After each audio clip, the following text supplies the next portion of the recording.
Hey, what's up, everybody? I figured I'd get a chance to review what I think about the Men in Black trilogy, which, of course, the original movie celebrates its 25th anniversary this year. The Men in Black 2 celebrates its 20th anniversary, and Men in Black 3 celebrates its 10th anniversary. So, I guess for those that are already familiar with the story, the first Men in Black, shows how James Durrell Edwards III, aka Agent J, is recruited into the Men in Black organization, which is a secret organization that, tracks, alien, activity, you know, and of course, Jay is introduced, as, Kay's partner, and of course they end up facing a threat known as Edgar, who's like, who takes like human form, and it's like a really nasty bug, that they have to deal with.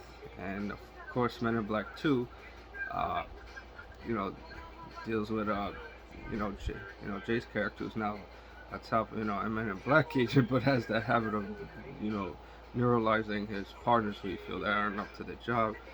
And of course, there's a new threat by the name of Serlina who's looking for the light of Zartha, and of course, she tries to, Jay tries to find out who's this light of Zartha, and of course, in order to find out more about that, he has to bring back Kay into the fold, who was neuralized at the end of the first movie as a way of, I guess, giving him some kind of life.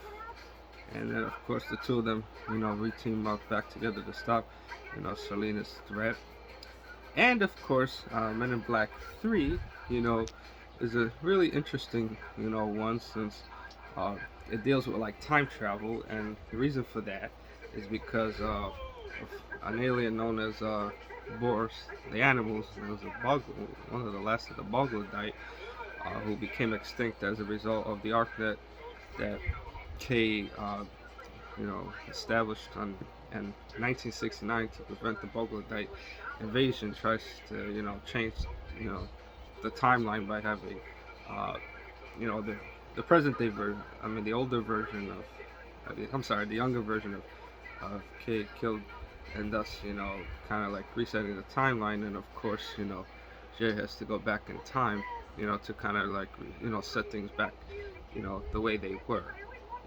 And of course, Josh Brolin does a pretty good job, uh, playing the younger version of Kay, including the mannerisms, and all that. So, and one of the other aspects of Men in Black 3, which I thought was interesting, was kind of like it explains, in a sense, why, Kay recruited Jay into the Men in Black, organization, was watching over him all his life, which of course the third movie kind of answers that particular question.